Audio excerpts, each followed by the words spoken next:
our second soil community webinar. My name is Cameron Leckie. I'm the Regional Soils Coordinator working out of the Southern Queensland, Northern New South Wales Innovation Hub.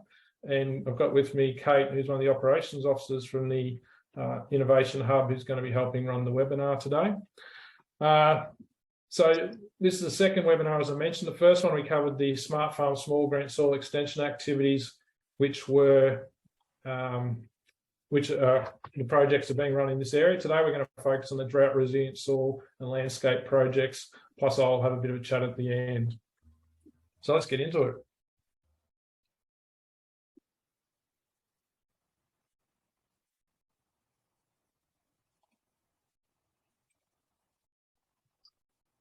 So are we recording, Kate? Yes. Yeah. First of all, do acknowledgement of country. So acknowledge the First Nations owners of the lands upon which we are meeting on. So I'm in Toowoomba today, and the lands of the Djabal and the Djarawar people. Pay their respects to their elders past, present and future. And I guess acknowledge the care of the land ethic that their cultures have developed over many thousands of years, and something we can obviously learn a lot from. As I said, I'm from the Southern Queensland, Northern New South Wales Innovation Hub. So it covers the sort of bottom third of Queensland and about the top third of New South Wales. We've got, based out of Toowoomba, we've got 6 nodes in the regional locations, as you can see there. And since this map was produced just in recent weeks, we've also had the addition of another node covering southeast Queensland, which is being run by Healthy Land and Water, which is the natural resource management group for southern Queensland or southeast Queensland. And you can see there the link to the Hub's website, so it's worth checking that out. In particular, you can subscribe to the newsletter that the Hub puts out. So Lisa, our communications person, puts out regular newsletters and social media posts, just keeping everyone aware of the whole range of events that are going on around this region with regards to agricultural innovation, drought preparedness, and similar sort of topics. And before we get going, I guess it's good just to remind ourselves why we're talking about these sort of projects. And this slide here is from the State of the Environment Report 2021, which I brought up at the last webinar, but I think it's just reinforcing. And basically, the conclusion is that our soils across the country are in poor condition and they're deteriorating. Obviously, that's not good for landholders, not good for the country, it's not good for the environment. So collectively, what we need to do is turn this around so we get our soils heading in the improving direction towards good or very good condition. A lot of work between here and there, though. So today, as I mentioned, we're going to cover the drought resilient soil and landscapes projects. You can see the order of march there. We've got Simone, Bruce, Yash, Mel, Jamie Lee, and then Gemma speaking. And I'll conclude with a little bit on what's happening with the National Soil Strategy, and also what the Regional Soils Coordinators have been up to. A couple of admin points.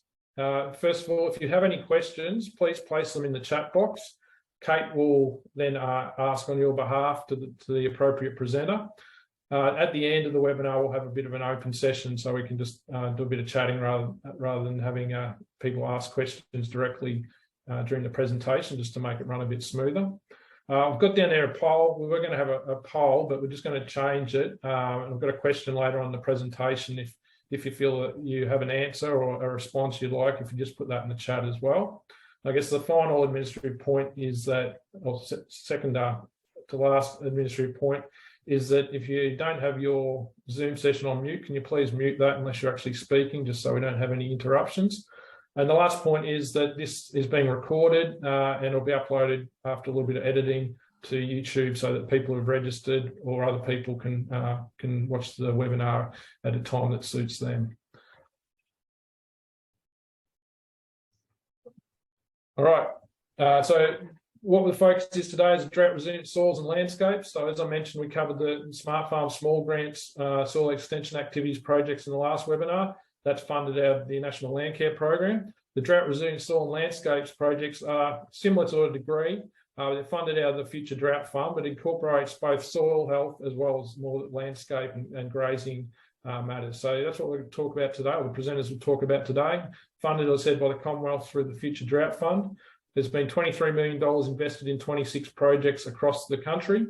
And the aim is to demonstrate practices at a big scale, broad scale, to make our agricultural lands resilient to future drought, which I guess might seem a bit ironic at the moment, given all the rain, and we have the opposite problem of too much water, but we know as soon as night follows day that at some point in the future we'll have drought, so now's the best time to be preparing for the drought.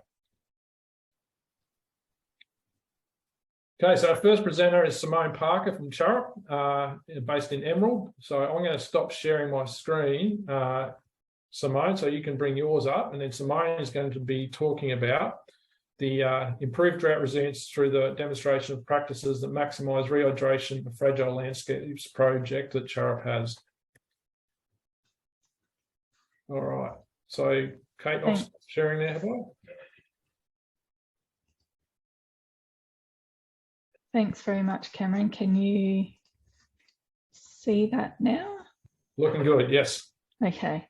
When you said the name of the project, it does remind me that we do very much need a shortened version of that name. If there's one thing we're not very good at, is coming up with short, snappy project names.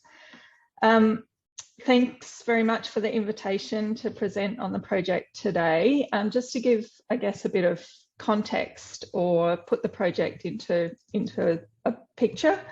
I'll explain a little bit about Churup. We're a not-for-profit organisation. We're based in Emerald, but don't necessarily have a specific geographic region that we cover. We've got a history of delivering natural resource management and land management projects, but more recently we also deliver other aspects that fill gaps for rural and regional areas, that improve agricultural businesses, from workplace health and safety to improving workforce outcomes and ag education programs. So we, like everybody else, have a lot of balls in the air at any one time.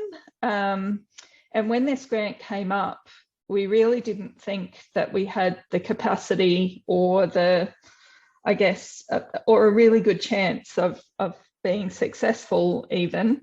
But Bruce, who features in the photo that you can see there, is a landholder in the desert uplands region that I'll talk about, was very determined that this was the project that they needed to really make some changes and turn things around and be able to demonstrate some practices that would have a really big impact on the desert uplands area.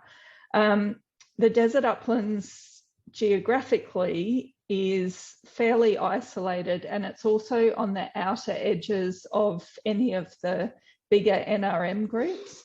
It's also smack bang in the middle of, you know, probably no man's land in terms of where the drought hubs cover as well. So with Bruce's, we tried to pass this project off to some of those bigger NRM groups, but you know, it being so far away from where their centres are based, they encouraged us to apply. So we had a really good go and were successful. And yeah, that group is really, really excited about the project. So I can't make it work. So just painting the picture a little bit more, just sort of a map of the desert uplands bioregion. So in sort of north central Queensland, it's a fairly big geographic area. It also has some, you know, a huge variety of the sort of landscapes within it, but some common features. It sort of straddles that area between the Great Dividing Range or along the Great Dividing Range. It's predominantly fairly elevated, elevated sand plains. The soils, which I'll get onto in a minute, are, you know, are not that fertile at the end of the day, but the predominant land use in that area is grazing. It's worth mentioning the community out there as well. the Desert Uplands Build Up and Development Strategy Committee is one that's been around for a long time, since the mid-90s. They're a group of volunteers who run that organisation. And in the past, they've been really successful in making a lot of research and a lot of studies happen in that area. But over the last few years, they've sort of struggled to keep the capacity of that organisation. They are a really strong group, and they've got great ideas and you know, are very supportive of each other. So it really is also a combined project with the Desert Uplands Committee, which is what they call themselves.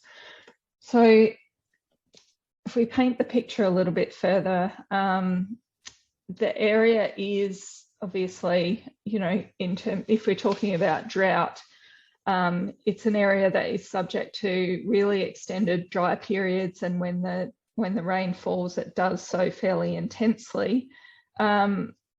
Generally, the soils have poor structure and low fertility. There's naturally low levels of ground cover. We're talking a lot of native pastures, although there has been some buffel up here. All of that sort of leads to these high rates of erosion, and grazing practices that people might have brought in from other sort of more forgiving or fertile areas, including things like clearing, are really not suitable to the fragile area of the desert uplands. So that's where we decided to focus the project and bring the landholders together to address. There really is sort of a reluctance, I guess, for individual landholders to go it alone in addressing these problems, because they, as you can see by that photo, that's a fairly daunting prospect to address erosion at that level, at that scale. So they're really reporting back that they want some support to be able to do this. They want to be able to work together to find, I guess, the best solutions for them. And one of them described to me that their aim really is to be able to hold some level of cattle numbers throughout any type of season. So in terms of drought resilience, that's really their aim. Traditionally, when things get really dry, you know, it's that process of fully destocking and then loading up with numbers in potentially good seasons. So trying to even out those, you know, those highs and lows and extremes. The project itself has sort of, I guess, these main elements, but really overall, what we're trying to demonstrate is that we can have some positive influence by these low-cost interventions, and changing grazing practices slightly. So we're aiming to rehydrate landscapes, improve soil, water and biodiversity assets, and really address those existing erosion issues. So there's 5 main properties and 5 main graziers involved, and they have formed a grazier peer group. So they'll be working together throughout the project. They have input into each other's project in terms of suggestions or things that they might have found out from other places, things that might improve each other's projects. And yeah, they're getting together fairly regularly throughout the project to sort of, I guess, drive it really. Those 5 properties will each have demonstration sites and demonstrate different practices depending on their priorities. And those sorts of practices can be anything from, you know, one is looking at woo boys, others are looking at leaky weirs. Some have had, I guess, some success in shallow water ponds and want to extend that out and get some more support to really make sure that that is that's something that's going to work long term. So they're really all, I suppose, interventions that they need support to do, but the landholders will be doing the works themselves for the most part. So that comes into the access to experts in the region, bringing those people to the region to go out onto the properties to really examine the issue that they're dealing with and support them to come up with a plan and to implement those plans. Increased engagement comes from the really strong desert uplands community and making sure that we're offering the wider community outside of those 5 properties to come have a look, you know, sort of see what's happened and what the plans are. And then evaluating and communicating really comes down to, I guess, our baseline measurements and testing that we're going to do, and then following that up. But also we, for each of those 5 properties, will be developing some fairly strong case studies that take them all the way from the beginning of this project through to the end. So yeah, that's our plan. We obviously aren't doing this alone, and want to acknowledge the partners in the project. So we have the 5 peer graziers from the Desert Uplands community. We also have the Desert Uplands Committee themselves, who are, again, are a very strong committee, but are all volunteers and are keen to see the project happen, but aren't able to deliver it themselves. So we've also got the NQ Dry Tropics NRM group very much on board, providing some great support to the project and some expertise as well. The Queensland Department of Ag and Fisheries, and I really have been great about looking at what projects they have and linking them where they can to this project too. And because we are not, or we don't have the, you know, I guess the really solid scientific background in soils and yeah, I guess the scientific rigor behind what we're doing, we have a connection with the UQ soils area. That's not a very technical explanation of that, but yeah, they've been great at providing some support around, you know, even just making sure that our collection process and our monitoring, setting up of monitoring sites and things like that have got some, can be consistent and replicated, and we can get some really good information from that. So that's probably the end of the detail of the presentation, unless there's any questions.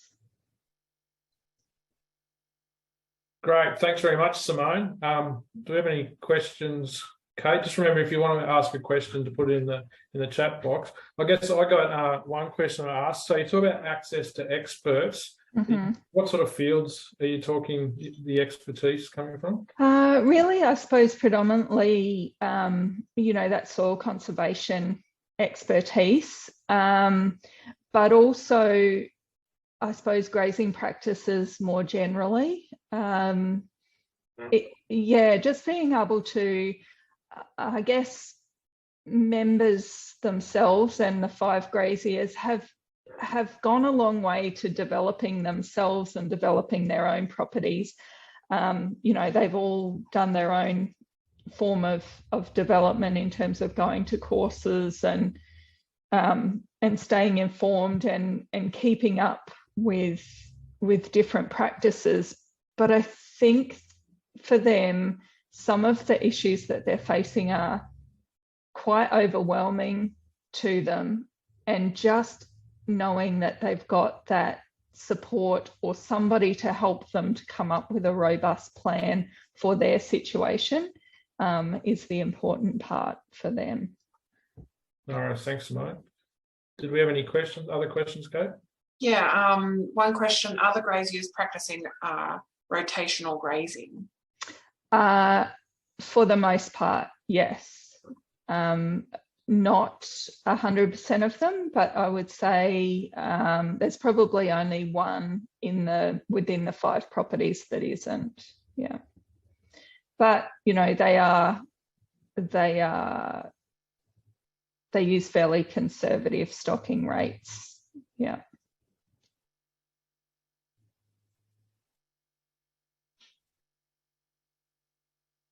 All right. Is that it for questions, Kate? Yeah. Thanks very much, Simone. Looks like a great Thank project. you. And just highlights, I guess, the challenges that the landholders in that region are under. Thanks. Okay, so our next presentation is from Bruce Lord, who's from Healthy Land and Water, which is a natural resource management group for Southeast Queensland. Bruce is also a RALF, so Regional Agricultural Landcare Facilitator, and he's going to be presenting on their project, demonstrating and promoting best practices to build drought resilience in Southeast Queensland landscapes. So I think Kate's bringing this up, and when you're ready, Bruce, I'll hand it over to you. Thanks, Cameron. Can you hear me loud and clear? Certainly can. No buffering today. That's good. Thanks very much, and hello everyone. Yeah, I'd just like to acknowledge I'm coming at home today on the headwaters of the Brisbane River. So I'd just like to acknowledge the traditional owners of the country from this part of the world and all those it's going out to their elders past, present and emerging. Yeah, our project, if you can just swap that to that next slide, Kate, thanks very much. A little bit of a background on Southeast Queensland region. Most of you are probably familiar. So, small, high population, but ag still makes up 60% of our region. Basically, this project's built on a number of years of working, particularly in partnership with DAF, to deliver grazing land management programs, primarily in capacity building, workshops, field days, and a few small-scale demonstration sites, and a recently completed 15-month future drought fund project, which was more focused on, again, building drought resilience, but it was working with farmers, so people in cropping enterprises. So this project is certainly focused on hopefully having some more strategic and representative demonstration sites across our main grazing catchments in Southeast Queensland, so the Logan, Bremer, Lockyer, Upper Brisbane and Stanley, those catchments. Very diverse region, some from very fertile alluvial flats, so quite a contrast to the desert uplands in terms of rainfall, but similar issues. We've got a lot of sodic soils and lower country with higher land degradation risks in terms of hill slope erosion and gully erosion are some of the key drivers down here in terms of sediments out into Moreton Bay. So the program, as it says there, is all about trialling and demonstrating those grazing and land management practices which build natural capital and improve drought resilience, and promoting through a series of events to try and accelerate that uptake by other landholders across the wider region. Some of the practices are certainly not new by any means, as probably most of the other presenters are talking about, but we still need that. We're still looking for that greater uptake by landholders across the region from those practices. And the other issue we face in Southeast Queensland is a very rapid turnover and an increasing number of new landholders coming to our region, and they're not all buying small hobby blocks. They probably are compared to some of the other landscapes that some of you in the pastoral region are working in. But people who haven't any land management experience are buying, relatively large properties in Southeast Queensland still. So they're very hungry for information, and most of them are pretty keen to do things sustainably. So anyway, if we can go to that, next slide, thanks very much. So the key activities in the project is to establish and support 20 representative trials or demonstration sites that are looking mainly to improve soil health, land condition, and a few looking to improve native vegetation, particularly riparian vegetation on grazing properties in southeast Queensland. Alongside that, we'll be looking to establish some baselines and track those improvements both during the project and beyond, because obviously natural capital and things like land condition indicators are certainly, we might see some subtle changes in a short period of time that the projects all have of 2 years, but we're hopefully implementing and setting up some longer term monitoring beyond the project to track those changes in terms of resource condition over time. We'll be using some established indicators, like a number of the other regions. We're well used to using some of the tools developed through the statewide indicators program. So we've been monitoring land condition for many years, but we now use the LCAT tool. We engage a soils consultant. We've done a lot of soil testing through our National Landcare program funded projects and NREP projects in the past to help people who are looking to improve their soil health, establish pastures, or just get a baseline of what their soil condition is at the time to look to improve. And out of a few of those selected demonstration sites, we're hoping to establish a couple of environmental accounts. So going through a framework like the Accounting for Nature Productive Soils, obviously, emerging markets and verification programs and standards. So we thought it's a good opportunity with a lot of movement in that space to try and find a couple of people who are interested in going down that path and sharing that journey about what's involved and what are the likely costs and what might be some of the longer term benefits. And the final aspect is obviously promote and share the learnings from the project. We've got quite a large established grazier network of about 500 landholders in southeast Queensland. We'll be looking to run a series of workshops and field days, and at the end of the program bring together a number of the participants to share their stories along with some other key presenters in a regional forum. And out of that, some of those key, to try and get the diversity of different practices and things implemented, we'll develop up some case studies around that. If we can have that next slide. Thanks, Kate.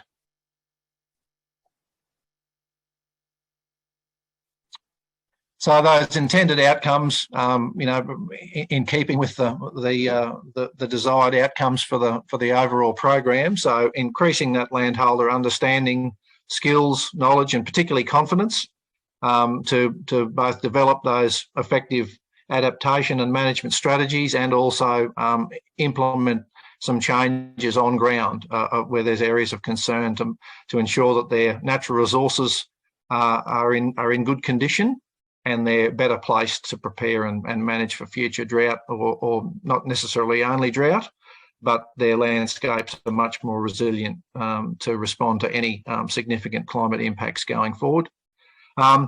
Hopefully, it's going to accelerate the number of landholders trialling and adopting these practices, and with those measuring and baselines, and we're planning some carbon accounting workshops. Obviously, a lot happening in that space in terms of carbon, natural capital accounting, ecosystem services. Hopefully, to develop an improved understanding of the landholders about so they can analyse the opportunities, but also the risks in those emerging programs and see where they sit with some basic benchmarking. It will also hope to strengthen our landholder networks, encourage that peer-to-peer support by having some strategic demonstration sites in each area. We've also already got some established partnerships with some local groups in parts of the region already doing similar things through other projects. So to build on the back of that, to encourage that peer-to-peer learning, some sharing farm walks, to accelerate that wider adoption, and obviously, tracking both during and beyond the project those improvements in our natural capital, particularly in our soils and land condition over time. So if we can have that next slide, thanks, Kate. So where are we at? Probably like most, we've relatively recently just had our work plan, so it's pretty early days in our project. We've run an expression of interest process for our already engaged network for those trial processes and had a pretty good response. We've had over 25 expressions of interest back to date. At the moment, we're just conducting some property visits between rainfall events and when we can get out on the country, not getting flooded out or getting bogged. Again, harking back to the extremes that Cameron mentioned at the start. But to get further information to select those key demonstration sites, and then we'll closer to Christmas, we'll be undertaking some baseline soil monitoring. Probably our land condition monitoring's better placed, later towards summer or into autumn to be undertaken at those sites, and then starting to roll out our program of workshops in the early part of next year, starting with some of those carbon accounting workshops. So that's just a bit of a very brief rundown of the project. Happy to take any questions.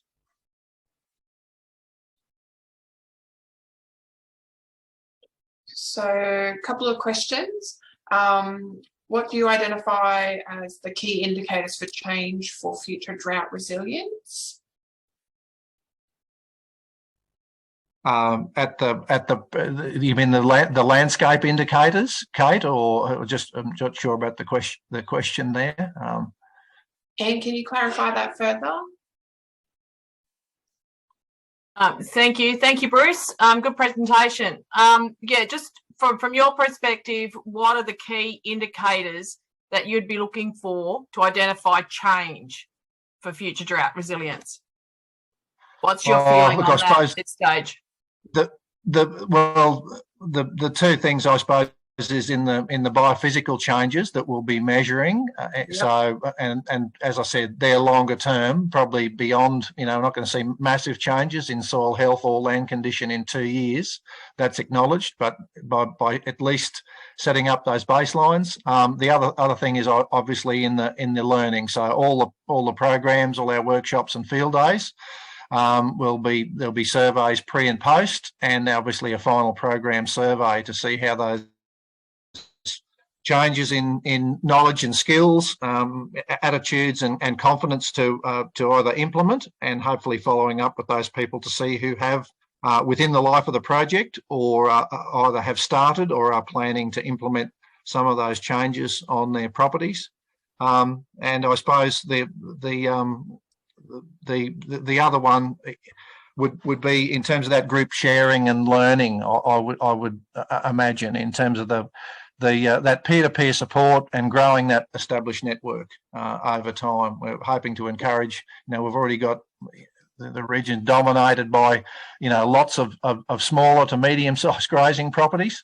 So we're looking to engage more landholders through this project. So growing that network and encouraging those local networks to share information and have some of those people provide peer-to-peer support and mentoring for others. Thank you, Bruce. Another question, Bruce. How are the farmers responding to natural capital information? Do they see the direct relevance and benefits to their farming systems at this stage? Oh, look, definitely. I think some do, and I think there's no one farmer. If there's anything we all probably know, there's no one type of farmer. So we have people who are very new to farming and grazing coming to our workshops, and then we have multiple generational sort of larger scale commercial operations down here. So across all those people, there's significant interest in that emerging space and understanding natural capital.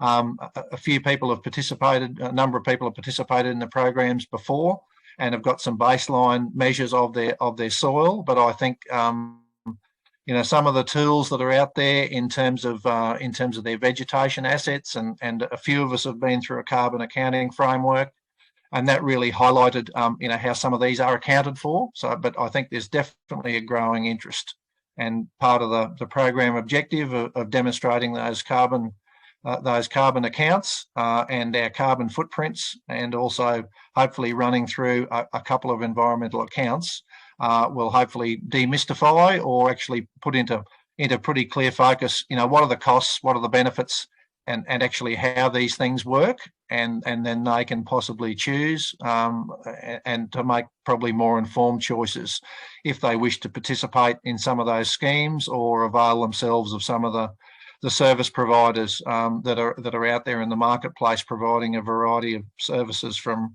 remote sensing to other digital tools. So. All right, fantastic. Thanks very much, Bruce, and thanks for the questions and the responses. The next presenter, it will be, well, originally had Dan Yash, but it's going to be Waka from the University of Queensland, and they'll be presenting on the University of Queensland project, improving the drought resilience of cropping soils by enabling the identification and successful management of soil constraints.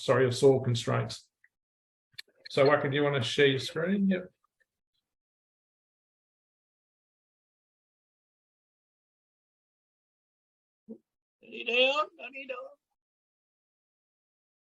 Yeah, we can see your screen. Yep. Hi, everyone. So am I loud and clear, Cameron? Yep, all good. Okay. So my name is Waqar and Ahmed. I'm working as a field coordinator in this project, working with Yash, Dang, and the project is improving the drought resilience of cropping soil by enabling the identification and successful management of soil constraints. So the differentiating point, as the title indicates, is that we would be enabling the identification and successful management of soil constraints in cropping soils. And this project basically is a 2-year project being funded by the Australian government's Department of Agriculture, Water and Environment under the Future Drought Fund, Drought Resilient Soils and Landscapes Grants Program. And it's being implemented by UQ in collaboration with Australian Organic and AgForce. So here are 5 objectives of this project basically. So one of the objectives is to support 20 farmers across 10 Queensland's local government areas.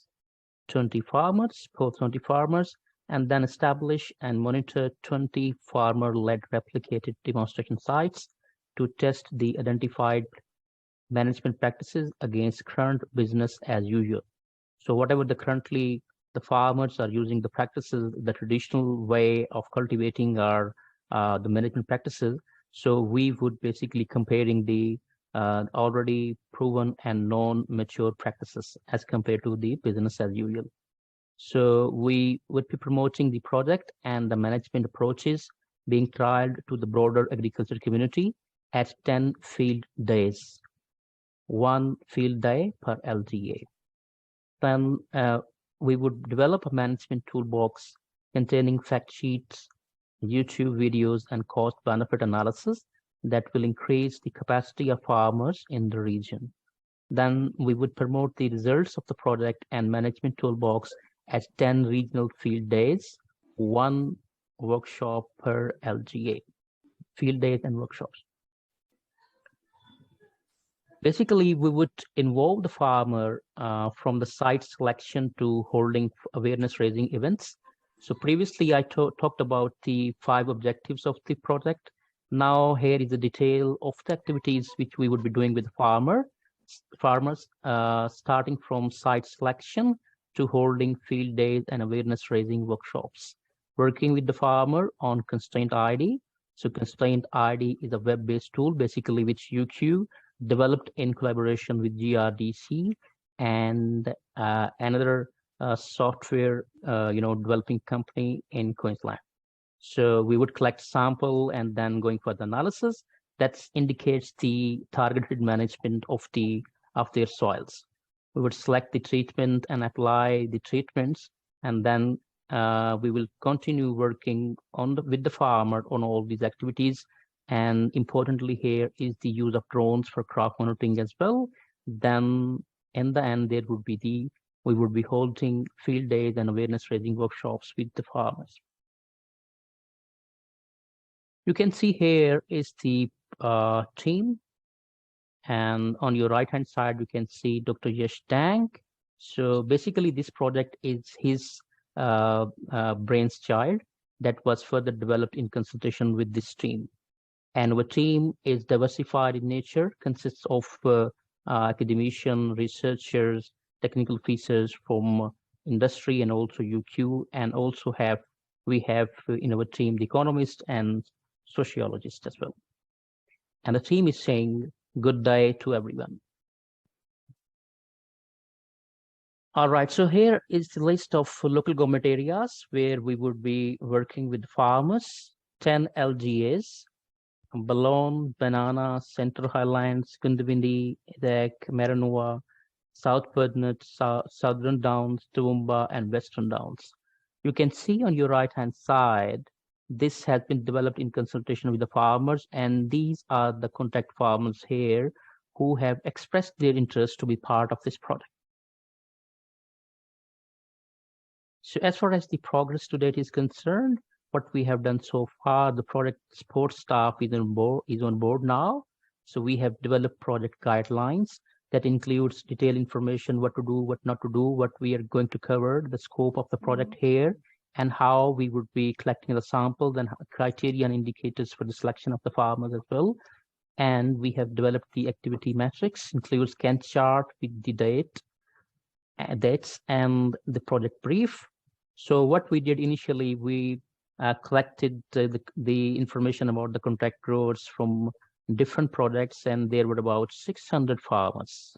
And then based on their interest and requirement of this particular project, you can say the list was narrowed down to the 40 farmers.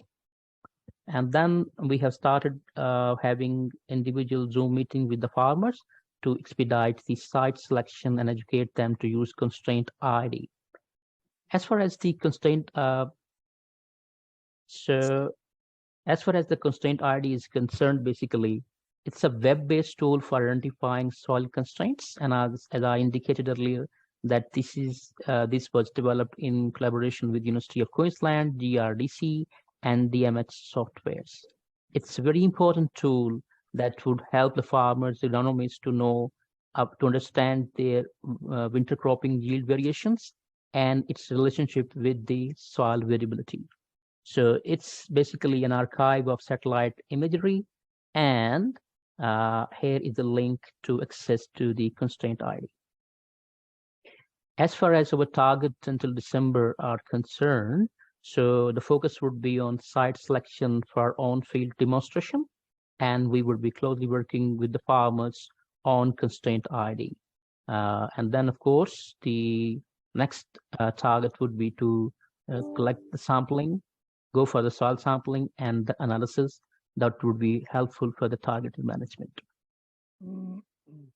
So with this, basically, I request, by the way, to all the participants to help the project to identify the potential growers who would be willing to host site and activities. So interested participants can touch base with me. So my name is Waqar Ahmed. This is my email ID, and I can be contacted by this mobile 0469 052 302. Happy to answer any questions. Thank you very much.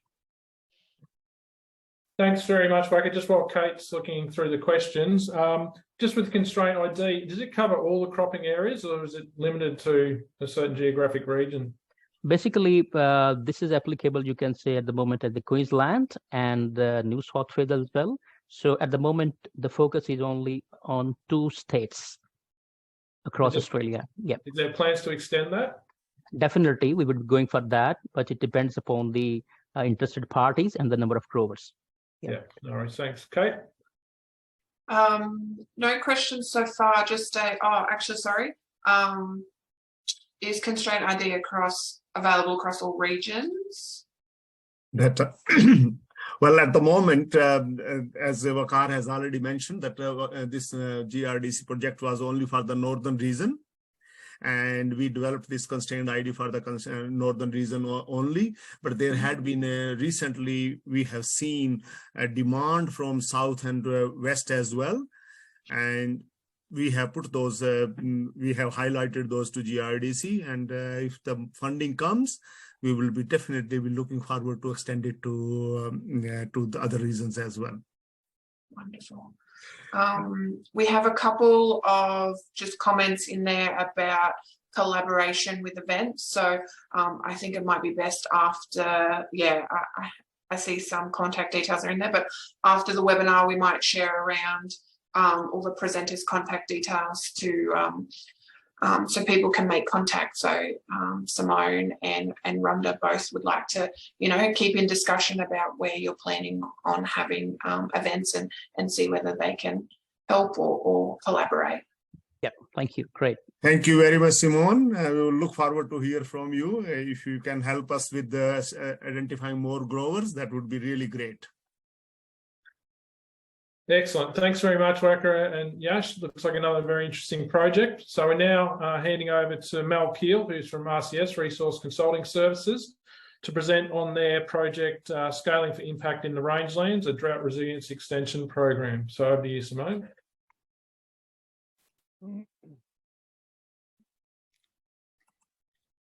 Hi, everyone. 2 seconds. Right. We got that? Yep, perfect. Good to go. G'day, everyone. My name is Mel Keel. I'm the project officer at RCS with this project. And I'm coming to you from Central West New South Wales, which is Wiradjuri country, and pay my respects to the elders past and present. So we are undertaking this project, the Drought Resilient Soils and Landscapes Program. It's running from July, so a few months ago, up until June 2024. I'm the project officer and Joe Quinlan is the program manager. And we're in collaboration with My Grazing, Rural Aid, the Innovation Hub, and also MLA. Okay. All right, so I just thought I'd just go through a little bit of history, just first and foremost. So Resource Consulting Services is based in Yeppoon, Queensland, but has a huge influence over the entire Australia. And has a really long history in regenerative agriculture. Bit of a vision statement there. We connect farmers, the most noble professionals in the world, with their true purpose, healthy food and fibre production. So RCS has been around for over 30 years and provides education, advice and professional development through a whole range of services and programs, and cover a whole vast array of people, land, landscape, production systems, family business, corporate ag, and a few other areas in there, Landcare and whatnot. So we thought this would be an excellent project to put in for, so we could help educate further people that may not have access to being involved with RCS prior to this.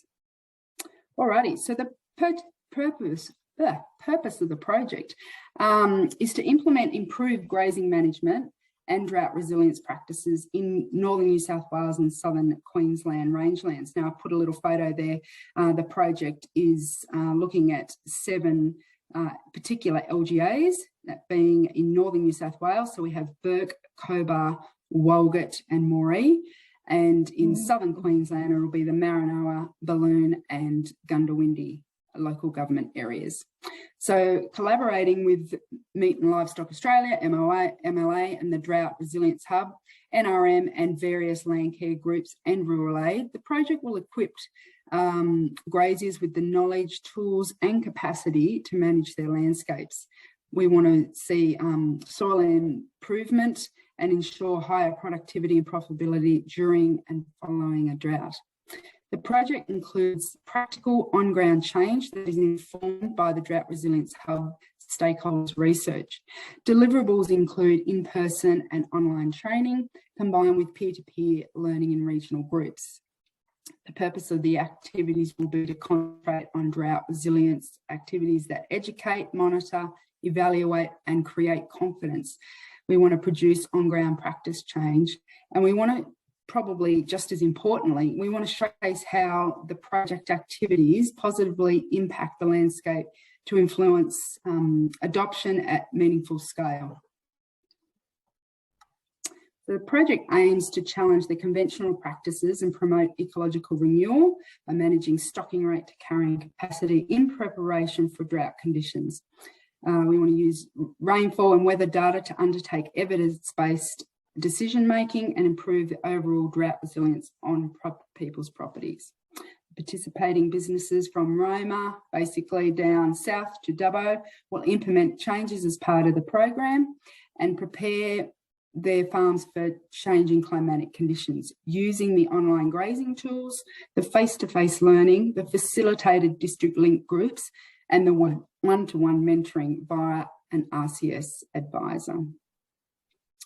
So there's actually 5 phases of the project. The first one, which we're in now, which we're just about to, well, right at the end of, so the awareness building phase.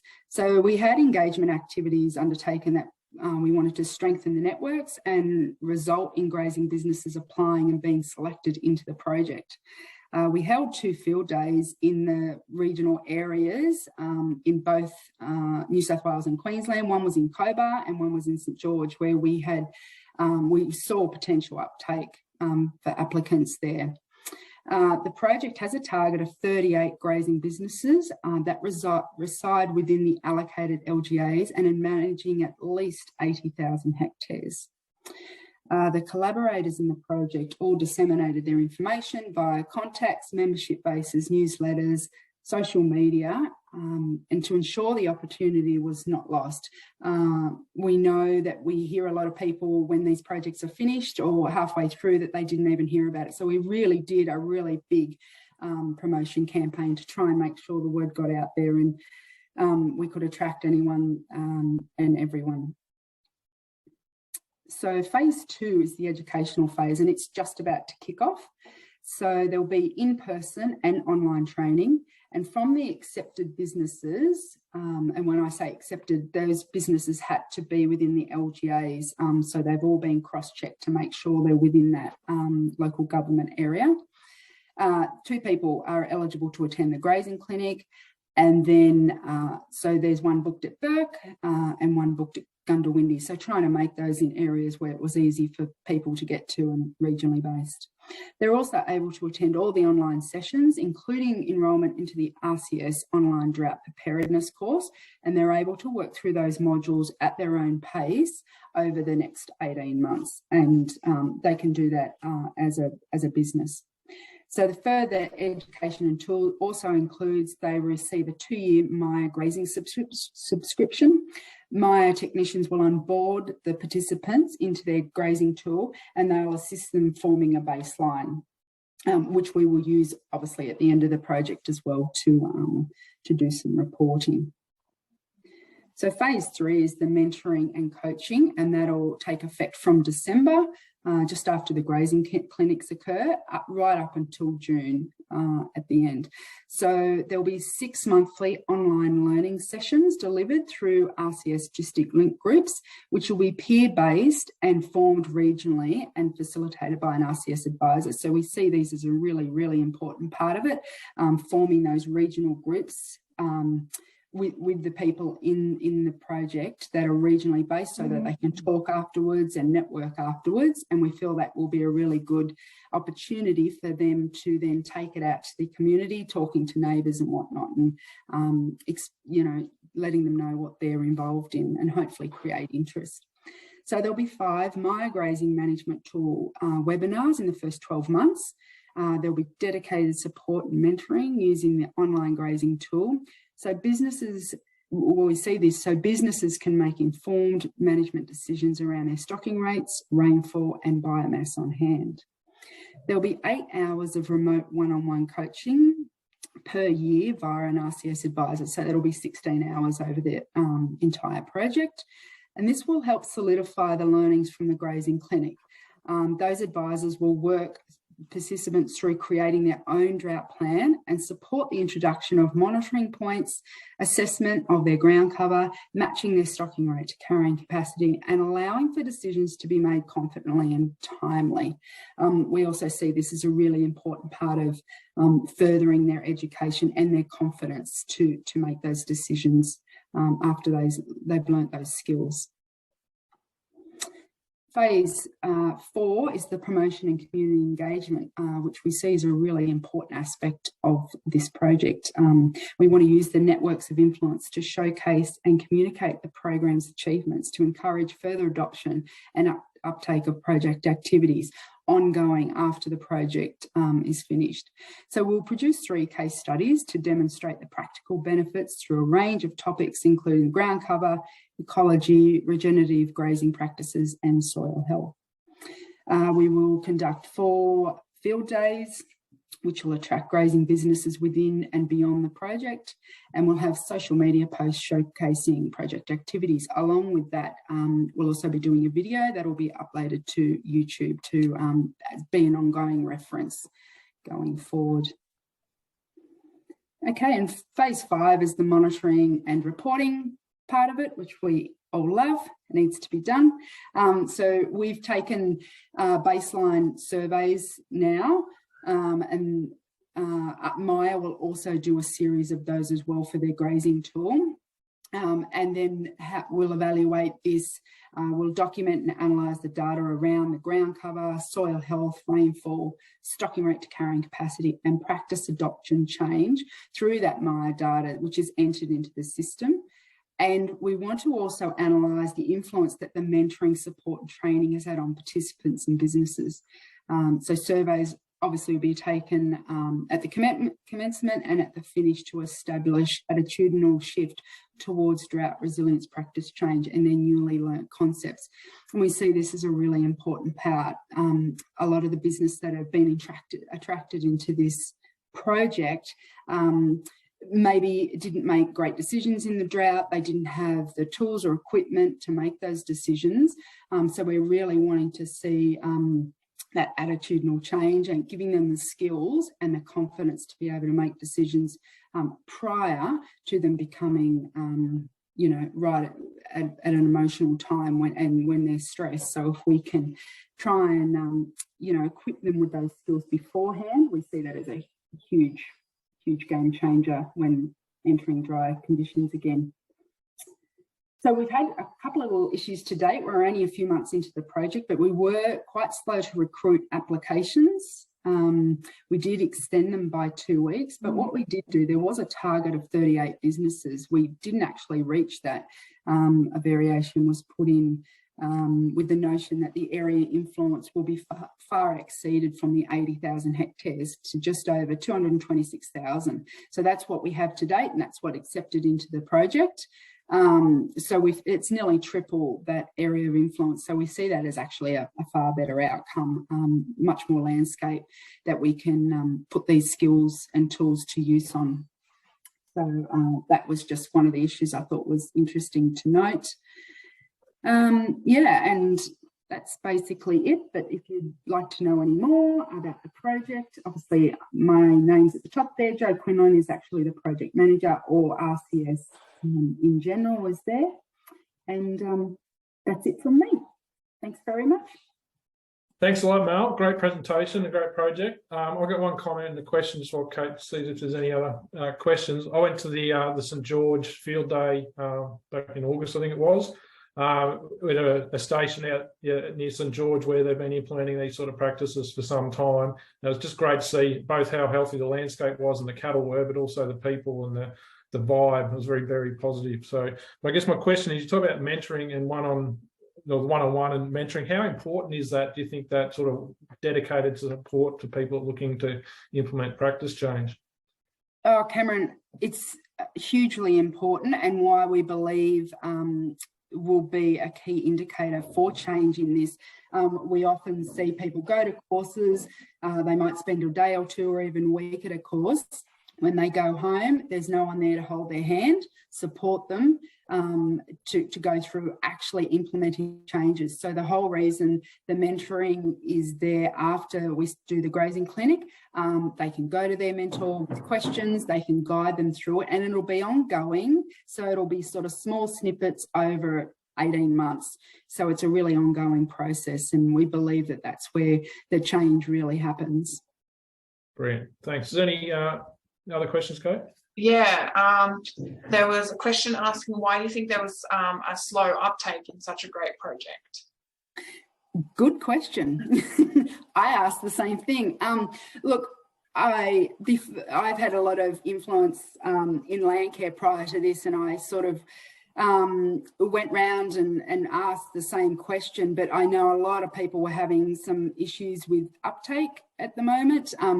It's a little bit of a commitment, 2 years essentially. Some people are a bit concerned about that, and I do think the really targeted LGAs was a bit of a problem. Obviously, they're in areas where it's vast landscapes and low populations. So, yeah, the numbers were reduced a little bit from that. So, yeah, I just think I think everyone's having a little bit of problem now, but it'd be one of those things afterwards. I'm sure people will say, wish I knew about that. So. Excellent. Thanks very much, Mel.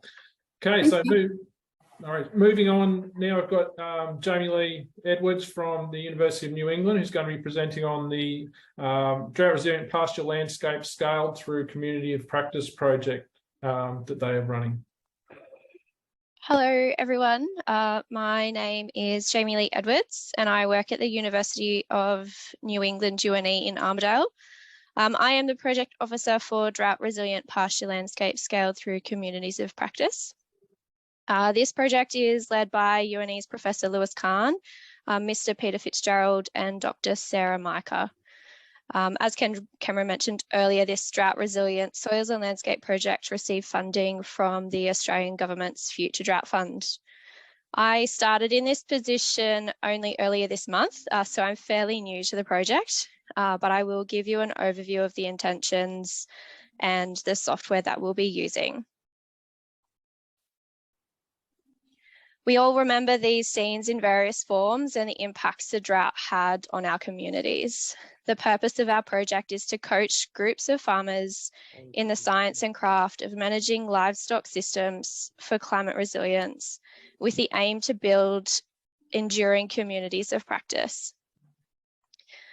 So just a rough overview of where we are targeting. So project communications will target the New England region and parts of the northwest of New South Wales, and it'll extend up into the Granite Belt region of Queensland. Key locations in the local government areas will be in Glen Innes 7, Armidale Regional, Inverell, Southern Downs, Tamworth Regional, Tenterfield, Uralla and Walker. The project is yet to start. It is a free 2-year coaching program to improve farmers' capability to manage for productive and drought resilient pastures. We're currently receiving expressions of interest from farmers to join the project. There will be 10 farmer groups, each containing up to 10 people. They will attend 6 coaching sessions per year. These sessions will focus on how to assess pasture and soil tests, develop, manage and monitor feed budgets, set stocking rates, and how to use the online program Ag 360, which I'll come back to. At each session, multiple farms will be visited where group members will establish pasture biomass, ground cover and weed presence, and develop monthly feed budgets and stocking rates for the coming 6 months. This doesn't have to be for the whole farm, but could be a paddock or a number of paddocks until they get the hang of using the software. Farmers participating in the project will learn to navigate climate variability and drought conditions using a number of indicators for success, including improved farm productivity, ground cover, and soil organic matter, while reducing weeds, erosion, and rainfall runoff. As a measure for farm productivity, farmers will be encouraged to record animal weights throughout the course of the project. Soil tests will be taken for each farm at the beginning of the project, as well as throughout, to monitor soil organic matter. Visual pasture assessments will be scheduled and recorded to monitor ground cover, weeds, and erosion, and these will be incorporated into the coaching sessions with farmers. As a part of the project, Dr. Sarah Micah, a freshwater ecologist at UNE, will look at the effects of managing livestock systems for climate resilience on catchment waterways through monitoring of water quality, base flows, and aquatic ecosystems. A water quality monitoring system will be located on one of the main Malpas tributaries in consultation with Malpas catchment group members. The results of freshwater monitoring will be fed back into the landholder groups as another indicator of management effectiveness. The knowledge gained will be shared among communities of practice through regional Landcare networks. As a network, Landcare provides a forum for communication so it can share data and share the learnings about the ways that people learn. Two networks, the SQNNS Natural Resources Advisory Committee, known as GlenRAC, and Southern New England Landcare, SNEL, are partners in the project. A third partner, Northern Tablelands Local Land Services, will link the project with other pasture projects in the region. Emma Tilley from GlenRAC and Aggie Seiler from SNEL will work together with myself and the landholders to explore how to best manage pasture and livestock systems for climate resilience. GlenRAC and SNEL will also be hosting field days for the broader communities to show and discuss the techniques used within this project. Now to Ag 360, to help farmers see their circumstances more objectively and manage climate risk, the project will provide access to and coaching for Ag 360, a free online software tool developed by the Sheep CRC and transferred to UNE when the CRC wrapped up its research. Ag 360 provides comprehensive mapping and farm recording functions. It predicts specific farm information daily on a paddock level for rainfall, soil moisture, pasture availability, and average animal weight for up to 6 months in advance. It also models for and sends animal health warnings for flies and heat and cold risk. Using Ag 360 forecasts as part of the decision-making process, it will identify early the times to reduce livestock numbers and greatly reduce the expense of purchased feeds and subsequent resowing of degraded pastures. And it will increase increase livestock numbers and capture benefits of trading and breeding opportunities. It aids to improve financial viability of farm businesses as a key aspect of business resilience. Ag 360 can be used to enrich the conversation about future plans for livestock enterprises. For example, here you are with a 6-month forecast for production factors like rainfall, soil moisture, and pasture availability. We can ask the farmers, how are you going to respond with decisions about carrying capacity and grazing plans? And after that period is passed, the groups can consider, was that useful information to have when we were making decisions about carrying capacity on our farms?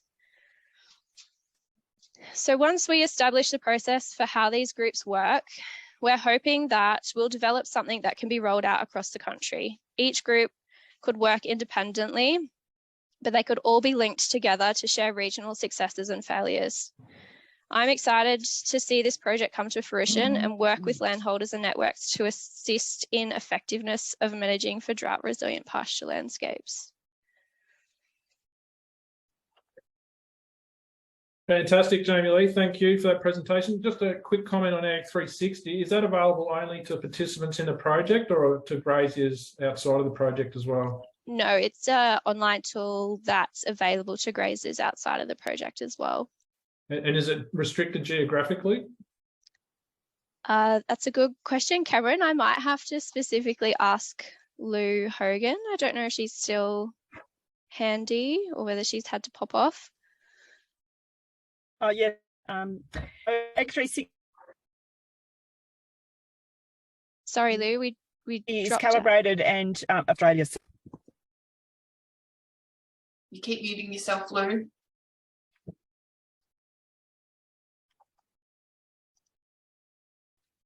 Lou, are you still there? All right, while Lou seems to work that out, is there any other questions, Kate? Yeah, so one question about, are you still taking participants in the Tamworth region? We could probably connect you, Jamie Lee, with Anne to discuss that. We can certainly talk about it. The main areas we're focusing on are in the GlenRAC and Southern New England Landcare regions. We are interested to receive those expressions of interests, and it will depend on other members, other interests in that area. But yeah, we are specifically sort of targeting the Southern New England Landcare and Glen Innes regions. But please do submit an expression of interest and we can go from there. Wonderful. There's another question. Yeah, is Ag360 collaborative for other regions and land types? Which is then later answered with Ag360 is Australian wide, I think, if that's correct. Believe it is. Obviously, my project is focusing on quite a specific area. So most of my knowledge is based in that area. But it does have aspects to include other areas in Australia for sure. And Luke has confirmed, it is across Australia wide. Fantastic. Thank you, Lou. Yeah, can you hear me now? Yes.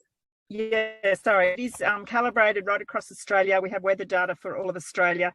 And if there are producers who would like to trial it outside of the project area that Jamie Lee's talking about, we can support them through other processes within the hub.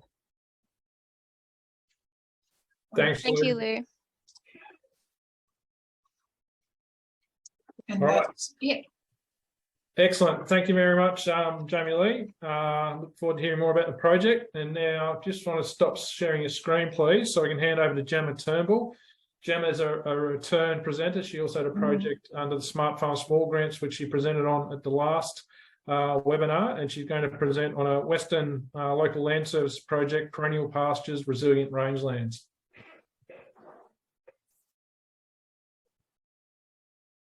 Thanks, Cameron. Hi, everyone. Sorry, I'm going to apologise in advance if there's any disruptions because I've ended up having to work from home today with a sick child. So it's likely that I'll have dogs barking or something like that in the background. But anyway, we'll see how we go. Are you able to share from that end, or do you want me to share mine, Cameron?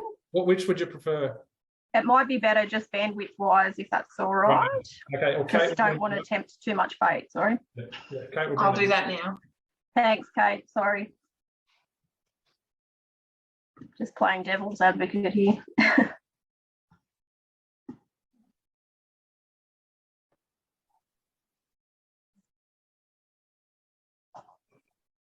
Can you all see that? Hopefully everyone can see that. I can see it, so that's a good sign. So I'm here today to talk about our project, which is Perennial Pastures, Resilient Rangelands. So this project was submitted by Western Local Land Services and in collaboration with 2 other project partners, which I'll go into in a minute. But so this project area covers local land services region, which covers about 42% of the state in Western New South Wales. Thanks, Kate.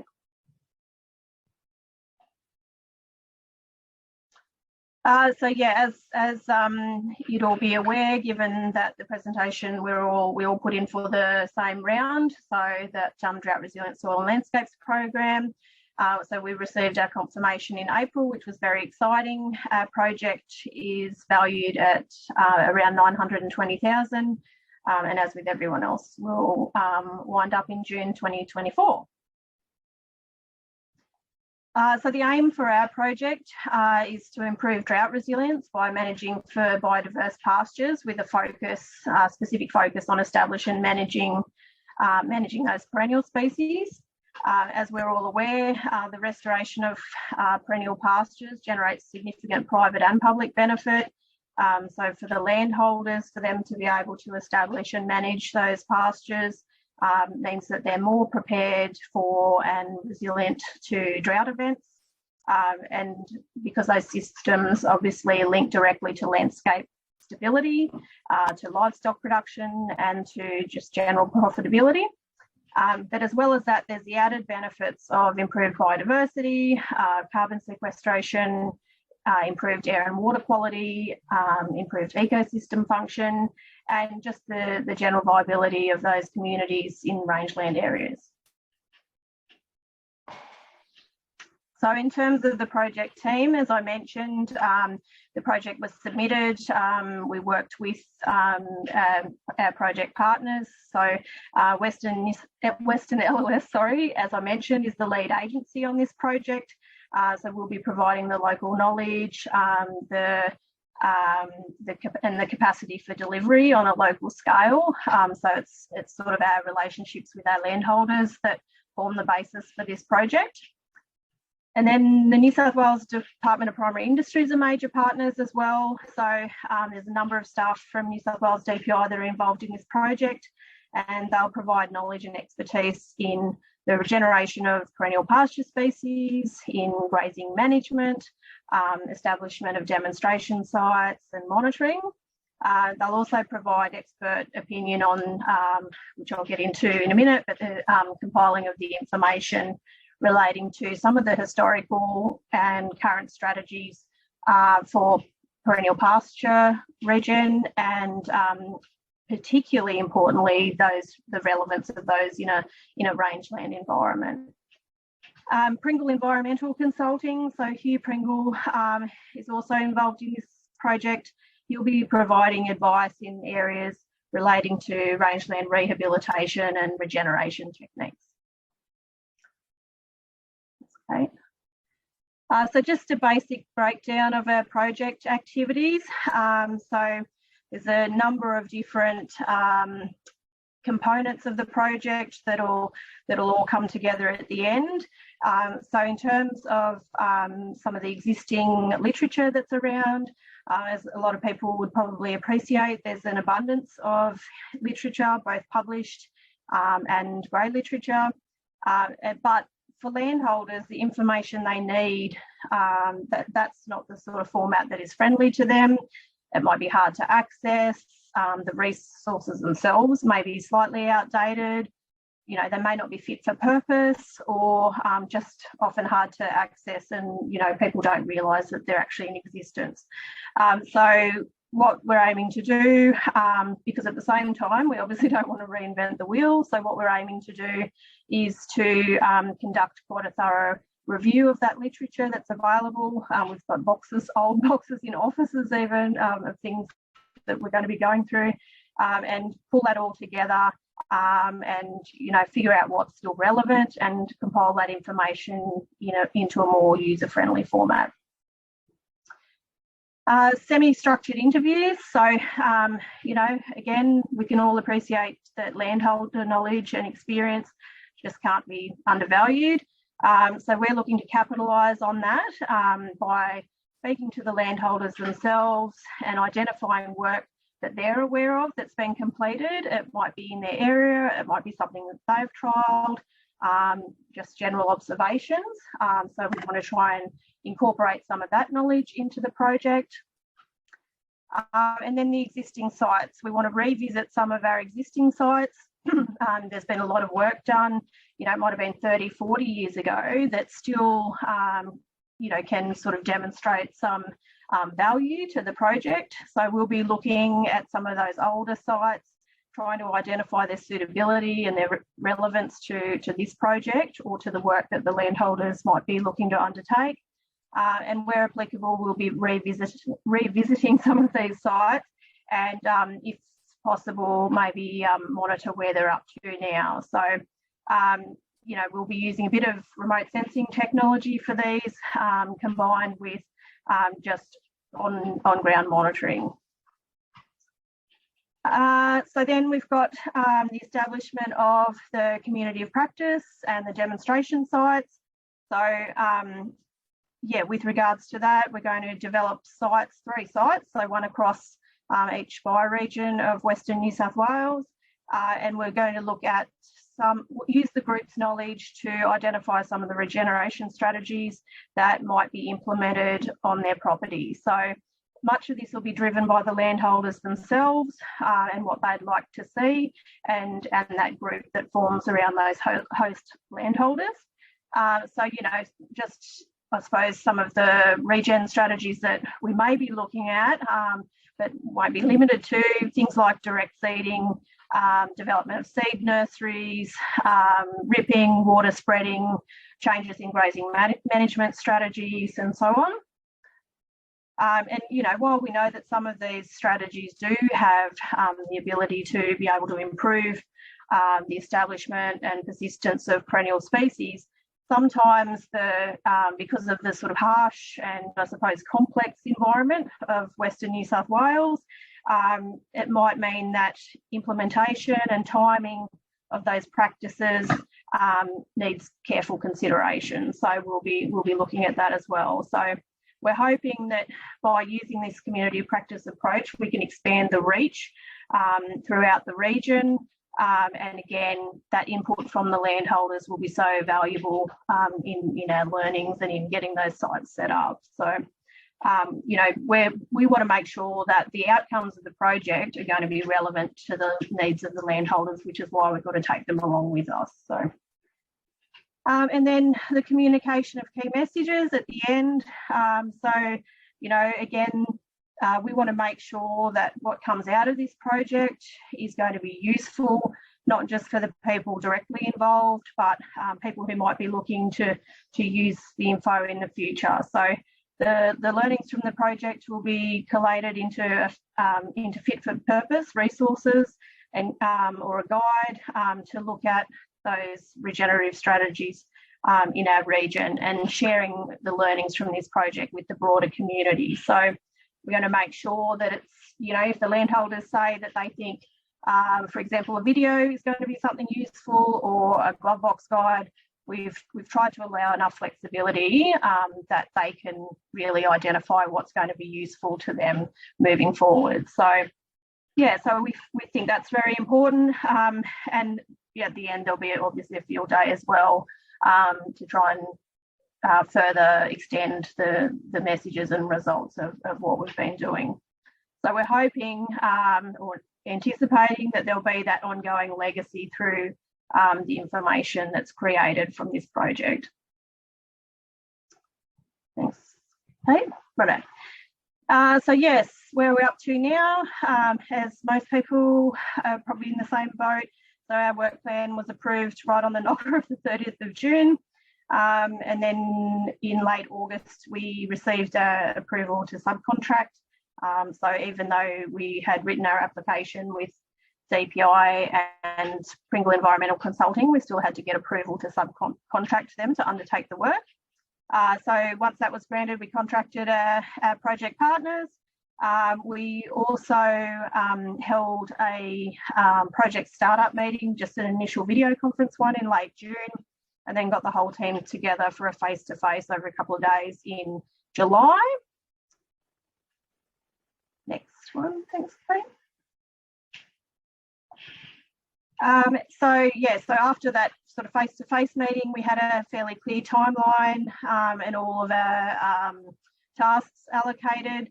So we've commenced the literature review, identified some of those existing sites of interest that we might be able to revisit. We've put together our landholder interview questions. And I should say too, sorry, not just the landholders, but we're also going to interview some of the older, probably not the right term, they've retired rangeland specialists and some of those that are nearing the end of their career, because as most people online can probably appreciate, the outgoing knowledge of those sorts of people is just so valuable. So we want to try and capture that too, the knowledge and experience that they have. Host landholders were identified. So we already had a number of groups that we'd worked with across other projects. You know, we had a PGS project, got a property planning project that's been going for some time. You know, we've been working with people through ecosystem management understanding with Hugh Pringle. So we had people that were sort of already had the capability and the interest to be able to host demonstration sites. So, you know, we were relatively targeted, I suppose, in terms of who we approached. So, but with regards to getting those community practice groups around them, you know, it's open slather, but we wanted to make sure that the people that were going to be hosting the demonstration sites had the skills, the capacity, and the capability to be able to host those and yeah, to ensure its success. So we've got our first meeting scheduled for November. and the training session plans have been developed for that first meeting. As a lot of you have probably had the same issues, some have mentioned it today. The wet weather is making us slightly cautious with regards to whether we're going to be able to get it done in November. But yeah, so far it's looking like we should be able to, but depending what the weather happens. So we had been quite concerned at the commencement of this project that the season may not go with us in terms of getting the demonstration sites established, but we didn't anticipate it going the other way. So anyway, it comes with its own problems. We'll see how we go. And I think that's about it. Yep. Thank you. Any questions? Thanks very much, Gemma. Just what Kate checked. So I guess, so even Western New South Wales has received a lot of rainfall in recent weeks. Yes, absolutely. And we've had considerable flooding as well, Cameron. So the Darling River has been, well, Barwon Darling's been up and down for most of the year with flows, but yeah, we're approaching major flood level at the moment. So yeah, just access, yeah, to communities and with roads being closed and that sort of thing just makes it a little tricky. Yeah, I bet. Just a question. So it seems like a lot of bottom up sort of grazier input into the project. Is this like an evolution of sort of the extension type projects, or you got any comment on that? Oh, that probably makes it sound far more unique than it is, Cameron. But I guess we, through working with some of the landholders that you know, that we've got relationships with, it's probably the next logical step in the journey for a lot of them. So, you know, a lot of them have undertaken different programs with us, and you know, they've been to training courses and they've expressed genuine interest in you know, improving their landscape and managing perennial pastures. So yeah, so I guess in that respect, you know, we learn from them as much as they learn from us, probably more so in some respects. So yeah, so we just wanted to make sure that we weren't telling them what it had to look like. We wanted them walking with us. So that was a really important part of the project development, and I know Hugh Pringle was you know, really in support of that as well. So much of his work that he does through ecosystem management understanding relies on the use of landholder knowledge, because as he says, they know their property better than I do. So yeah, so in terms of both getting the partners on board and the landholders, it's been really important. Great, thanks a lot, Gemma. All right, so I'll just share my screen. But there's no other questions, was there, Kate? No.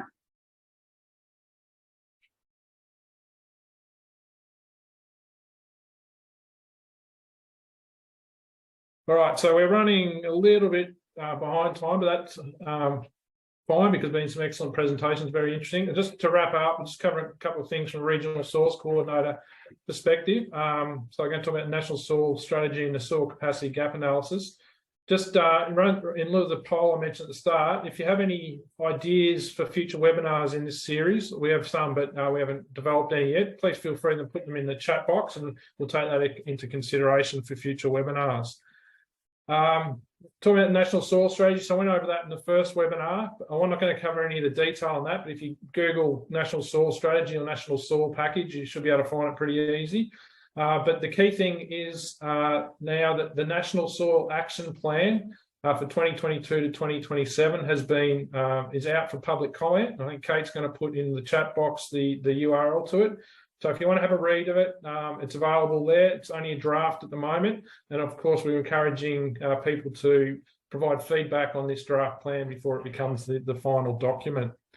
And very brief overview, there's 6 priority actions listed in it, which the bulk of the text you can see there, but I've summarised that they relate to soil health, to decision-making tools, to how we transfer knowledge, to coordinated research, how we manage soil information, and then people, so skills, the workforce skills and knowledge of the people working in this space. So have a read, and if you've got some strong views or you think there's improvements to be made or you agree with it, please take the time to fill out the little survey that comes along on the Have Your Say website. Then the pilot soil monitoring incentives program. I'm not going to talk about the program per se, just that it provides up to $10,000 subsidy for low-cost soil testing. But I had a chat with the crew from Southern Cross University's Environmental Analysis Lab yesterday. Program update, they've had over 900 people contact. That's either service providers or actual participants. A lot of those still going through the registration process, but there's 328 approved participants. So they're people who've got all the paperwork signed. So now either have had soil samples taken and sent to the lab or in the process of that happening. There's 41 approved soil samplers, which I guess across the geographic spread of this country is not a lot. So that's why it's got an asterisk there. So Southern Cross University is really encouraging any potential soil samplers or service providers to participate in this program, because the more we have, the better the geographical spread, and also should reduce the cost somewhat for individual participants. And it's also being used by uptake 141 projects to get the soil carbon baselining for emissions reduction fund project subsidised. So that's also seen a significant uptake. I do believe that there'll be a bit of an advertising program for this coming out in the not too distant future. And the crew at Southern Cross University just reinforcing this is about soil health, soil baselining, sort of soil monitoring program. It's not an agronomic program, although if you want to sort of purchase the additional soil properties, you can do so. But it's really about monitoring your soil health at a current point in time, so you'll be able to baseline it and sort of judge the effectiveness of your management system over time. There's also the historical soil data capture payments program. I won't talk about that in any detail and say that the government is willing to give you money for any soil test data that landholders might have. So if you want any more information, you can contact me or look it up on the website. And then finally, just talk about the soil capacity gap analysis. So there's 8 regional soils coordinators around the country. We've all got a major output, which is related to, mine's called a regional soil improvement plan, but it's all related to capacity with regards to soils. So we've been working together, and what we're going to call it's a soil capacity gap analysis. So looking at the capacity issues where it's related to extension, knowledge, information, or any other areas. We'll also be looking at any barriers to adoption, whether they might be regulatory or legislative, whether it's information, whether it's access to extension services, whether it's risk-based, just so that, I'm looking at a bottom-up perspective on this. And the main data, not the only, but the main data collection tool will be a series of semi-structured interviews. So I'll be doing a lot of those over the next several months, trying to get from that bottom-up perspective, not just landholders, but also people involved in the associated industries, what the issues are, where they are, to help formulate this report. And that'll be provided to DAF, and then the intention, from what I understand, is for DAF to use that in helping to assist in what the next round of sort of soil programs are, soil extension activities. I guess we're going to open up, we're not recording there, Kate, and we can open up to any general questions and answer. Before I do, I'd just like to thank everyone who's attended today, and in particular the project managers from each of the drought resilient soils and landscapes projects. Excellent presentations all around, all very interesting, and I guess it just gives a getting the information and knowledge out there to landholders to improve land management for their benefit, for the country's benefit, for the environment's benefit.